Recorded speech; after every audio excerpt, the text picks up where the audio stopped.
other shows we have for you to enjoy at myclassicradio.net. The Avengers was most certainly not a household name in South Africa prior to the radio series. With no national television service until 1976, the mechanism simply was not present in the country to show television programs to mass audiences. While many other countries reveled in the filmed adventures of John Steed and company, South Africa was not equipped to join in the fun. The series took Britain by storm and made a major impression in the American markets, being that greatest of rarities, a British series given a network transmission slot. However, as a filmed series, rather than a videotaped one, The Avengers was able to gain a modicum of exposure in South Africa through film rentals. Come and listen at myclassicradio.net.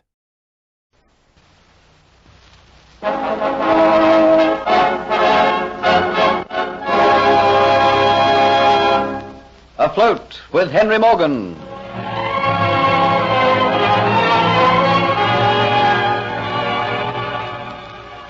Events have taken place that have dramatically changed the course of our story. A convict named Glegg has arrived in Jamaica and recognized Geoffrey as an escaped convict. He has told this to Kitty, who in turn has told Dietz. Kitty, in her anger, has agreed to have Geoffrey retaken. So Dietz plots with Dolores to steal the Aztec necklet and to have Geoffrey blamed.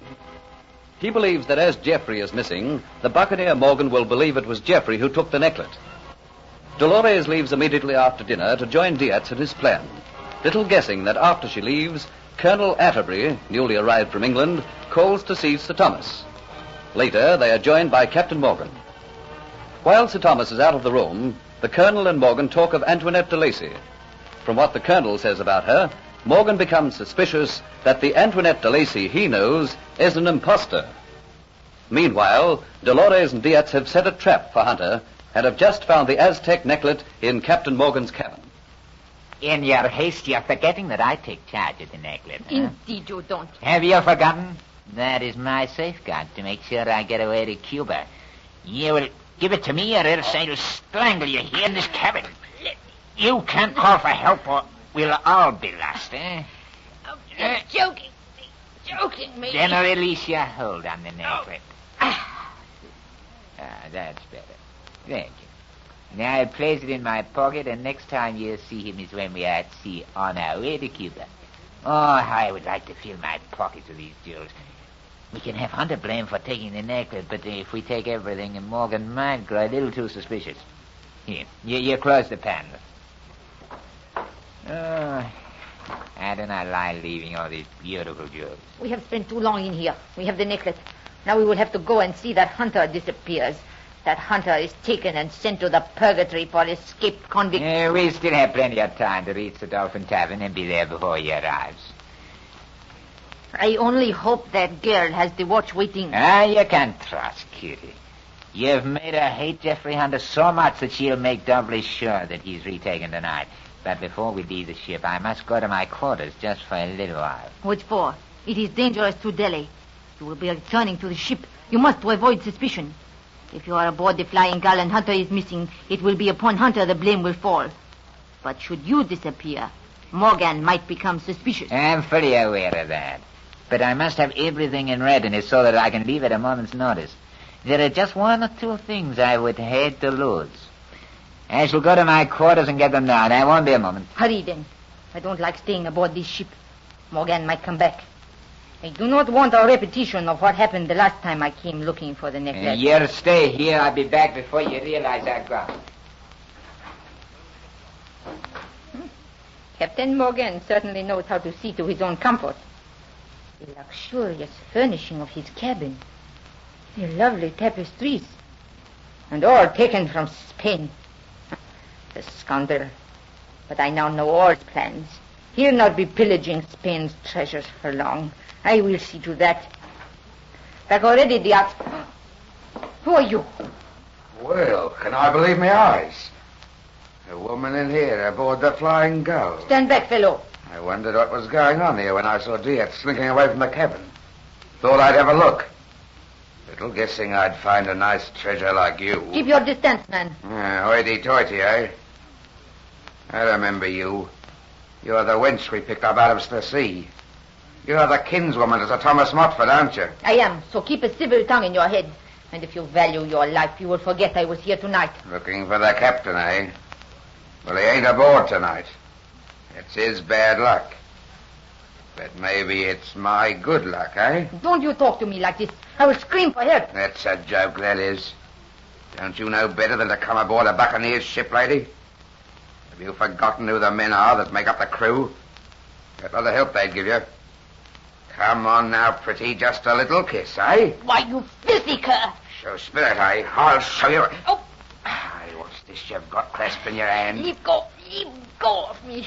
I will have you pay for this. Open your hand. Come on, open it. Let's see what you've got there. Oh. Well, by the Lord Harry, the captain's necklet. So that's what you've been up to, eh? Who do you want to keep your mouth shut? Well, now, I've a fancy for that necklet myself. Fine thing this is going to be. Kinswoman of Sir Thomas Motford found in the captain's cabin, stealing. Maybe you and me could strike a bargain, eh? I like a woman with a bit of fire. Yes, you have seen too much.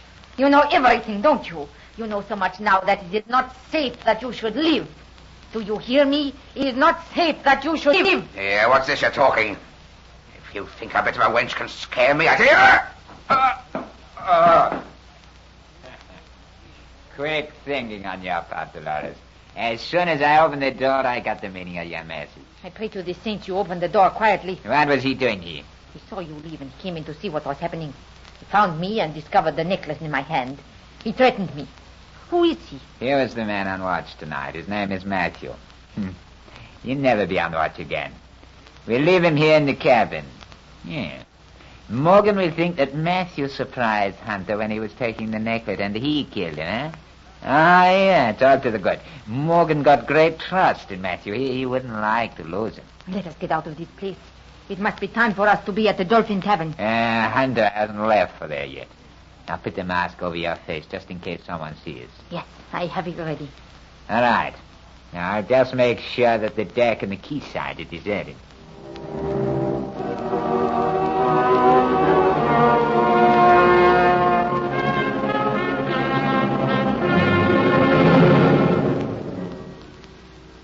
I would never believe the time could pass so quickly. Yes, just look at the time. It's growing late, all right. Yes, very late.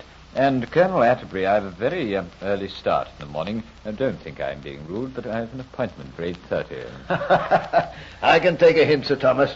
Isn't it strange, Sir Thomas, that Mademoiselle de Lacy has not returned? Yes, I've stayed so late, Sir Thomas, purposely to see Antoinette. Of course, she doesn't know you've arrived, Colonel. Had she known you were going to call, wild horses wouldn't have dragged her out of the house tonight. She had no idea you were in Jamaica. Had no idea you'd ever left England. But you're not leaving Jamaica tomorrow, are you? No. I shall be here for some time yet. Oh, well, come and have lunch tomorrow. I'll tell Antoinette first thing in the morning that you're here, and well, she will be pleased. I wonder. What's that, Morgan? After all, Sir Thomas, things out here are different from England, and people, as time goes by, often change their opinion about other people. Oh, you're talking nonsense. I'll send a slave out for a carriage to drive you back. No, not for me, thank you, Sir Thomas. It's such a lovely night, I think I'd like to walk. How about you, Captain Morgan? I'm delighted to accompany you. If you'll have one of your slaves, Sir Thomas, fetch my sword and hat, we'll leave right away. I must say I'm devilish disappointed at not seeing Antoinette tonight. And so am I.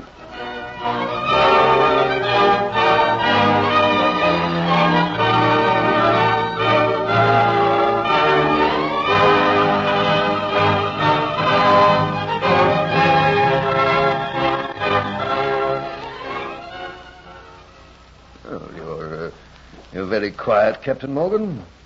Very quiet. You've hardly uttered a word from the house to the quayside. Look, you, Colonel. It's a very worried man that I am. Huh? Your suspicions about the girl you know as Antoinette de Lacy have been growing as the evening went by, eh? Yes, it's worried I am. There's so much that has come into my mind. The things that have happened in the past that confirm my suspicions.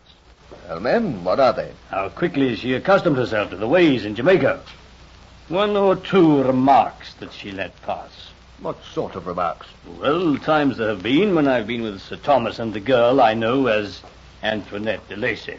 Yeah? Sir Thomas has talked of his own home, and looking back, it now seems to me that she was never keen to discuss things with him. She always changed the subject. I remember once when they were talking about Motford Castle. Motford Castle? Oh, what was said? I know the castle very well. It's second home to me. It concerned some fruit trees. It was the girl who mentioned peach trees. And when Sir Thomas said that he'd given orders for the peach trees to be cut down, she said that she was thinking of apricot trees. Apricot trees?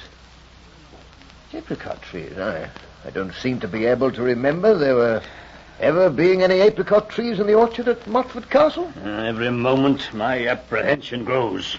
Every moment. I firmly believe that the real Antoinette de Lacy was taken by the Spaniards when they plundered the ship on which she was traveling, and that they've kept her and put in her place this spy. Well, Captain Morgan, tomorrow I will either confirm or explode your theories about this girl. But don't you see, man, tomorrow morning might be too late. Sir Thomas will tell the girl tonight that you're here in Jamaica and that you're coming to lunch. If she's an impostor, she'll either escape or make absolutely certain that you do not see her. Yes, of course. Oh, we've been fools, Morgan. We should have stayed until the girl came home. Let's retrace our footsteps, and we'll watch for her to return. We can hide in the gardens. Maybe it'll be too late. No. To get back to the house, she must pass along this road. And no carriage has passed us this night. Oh, but Morgan, it's so dark. How could we possibly get a good look at her? Don't you remember, man, there's a lantern hanging over the front door? It has kept alight all night. In order to get inside the house, she must pass underneath the lantern. We can hide in the shadows and watch for her to return. And when she does return, you will be able to identify her. All right, Captain Morgan. Let's go back and wait.